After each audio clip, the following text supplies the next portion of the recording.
Hey everybody, Jake here and welcome to the hobby. In today's video, I wanted to share with you how wrong I was about full art trainer cards. By full art trainer cards, I am talking about the supporter cards that feature a full art picture of a trainer or supporter in the Pokemon card. For most of 2020, I had a lot of viewers that were asking me if collecting full art trainer cards was a viable strategy, if they were collectible, if they were good investments long term. And for the most part, I tend to steer a lot of viewers away from collecting full art trainer cards.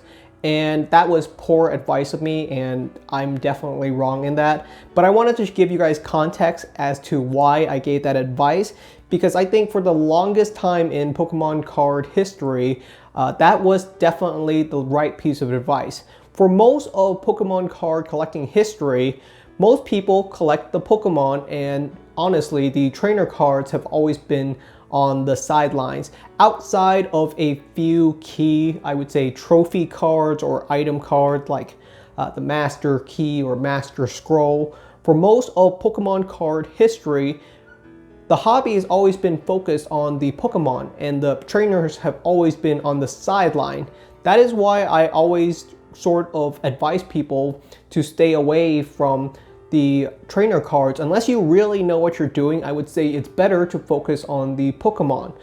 But things have changed significantly over the course of the last couple of years, and as a collector, I think it's important for me to really evolve and change my perspective on how I look at some of the items that I've been collecting over the last couple of years.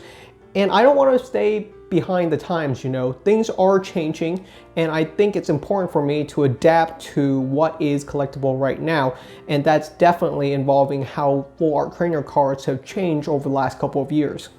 The Pokemon company did not really start going deep into creating trainer cards as their own sort of collectible platform until around XY era, when we really saw an explosion in the number of full art trainer cards. And honestly, I don't really like the XY era full art trainer cards. I think they're way too dark. I think the artwork is kind of bland, and I don't like how they have all these vertical hollow lines going up and down across all the full art trainer cards. So for the longest history in Pokemon card collecting, I would say my advice of staying away from full art trainer cards was contextually correct. But to reiterate, I am definitely wrong, because I would say around Sun and Moon era, we've seen an absolute explosion in full art trainer cards, and they're honestly really gorgeous. I would say definitely after Sun and Moon era did full art trainer cards really start to find their strides. The full art trainer cards became vibrant, beautifully designed, and honestly quite breathtaking. And shout out to artist Naoki Saito, because Saito does probably some of the best Pokemon artwork for the full art trainers. I think all of my favorite full art trainer cards were drawn by Naoki Saito. I think you guys might know the really gorgeous full art Lily, but he also did Red's Challenge, Blue's Tactics, and Green's Exploration, and those are all like beautifully designed cards as well. All of Naoki Saito's full art trainer cards are really great. I don't have much of a full art trainer collection. Like I said, I've always steered clear of them because honestly, I just thought they were never really collectible. But I usually try to stay focused on my core belief. And one of my core beliefs is you should always collect what you like. And honestly, I can't really lie to you guys or to myself. I really like full art trainer cards. They're really cool. And over the last couple of months, I've had this thought in the back of my head. Wouldn't it be really cool if I had like a nice graded full art trainer set in my display? And the more I thought about it, the more it dug into me that that's something I really want. So I'm gonna have to make do for last time and really get into collecting full art trainer cards. But here's the thing, they're really hard to find. You might not find a single full art trainer card in a whole entire booster box. If you open up 3 booster box, you might be lucky to find 1 or 2 of them. They're incredibly rare. I looked at the pull rates for full art trainer cards, and they're not really something you can actively hunt. They're more something you stumble across. and they're really hard to find online as well. The prices on full art trainer cards have been climbing over the last couple of months, and prices continue to go up. If you look at some of the most expensive full art trainer cards, no surprise, they're all Japanese exclusive. Some of the most expensive full art trainer cards are all Japanese exclusive. I think there's a Lily card that's going for $3,000 or $4,000 because you can only get it by winning some Pokemon card tournament, and you have like a 1 in 3 chance of pulling yourself this full art Lily.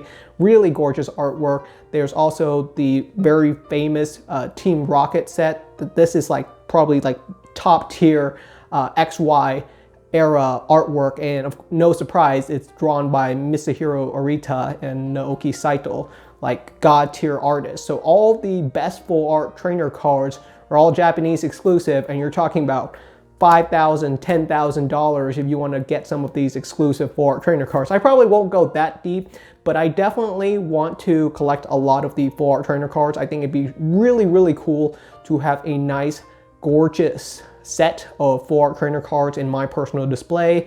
That's going to be something that I'm going to be pursuing over the next year or two, is catching up, pretty much going back to like the Sun and Moon era and trying to get a lot of the full art trainer cards that I'm missing from my collection. Surprise, surprise, I'm missing a lot of them, and I'm probably going to try to get a nice graded set. So I just want to share with you guys one of my current chase challenges, and I definitely want to apologize to the ones of you that I steered away from full art trainer cards. You know, collect what you like, and I definitely like full art trainer cards, so I will definitely be collecting a lot more of them in the future. Some of the cards that I'm chasing for my full art collection right now is going to be a PSA 10 Lily. I think that card's gorgeous, and it continues to climb in price. Ultra Prism is, you know, completely out of print. There's a couple more booster boxes available for around like the $200 ranges, but once that's out of the way, you can't really open up Ultra Prism expecting to find a full art Lily. So I think that's a good purchase on my end, but as well, I'm going to be trying to collect all of the Naoki Saito full art trainer cards and just collecting as many of them as I can that I enjoy. Hopefully I can build a nice like 30 to 40 full art card graded set of the nice trainer cards, and I think that would be a very nice addition to my collection. A lot of people actually really like the trainers, and I do as well. I think that they have a lot of personality to them. Red's Challenge, Blue's Tactics, Green Exploration all look really cool. There's also the tag team full art trainer cards, so I think those would be a nice addition as well. I'm not much of a figure collector. I know a lot of people like the Japanese figures, and there's quite a few expensive Pokemon trainer Japanese figures, but I'm not much of a Japanese figure, but I think it would be nice to have a display of the full art trainer cards, so that's going to be something that I'm going to be chasing after. Alright guys, that's the end of today's video. Thank you so much for watching. I just wanted to share with you some of my quick thoughts on a very niche portion of Pokemon card collecting that I don't know if a lot of people really actively look after, but over the course of the last year or two, I'm seeing the community around the full art trainer cards definitely really grow into its own thing, and it's actually something I'm really interested in, but I also wanted to hear your thoughts.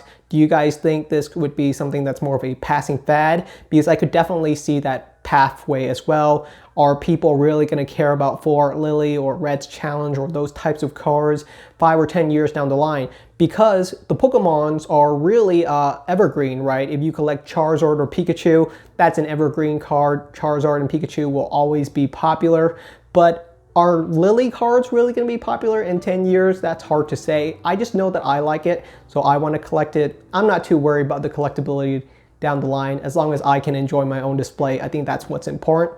So thank you so much for watching. I will see you guys next time.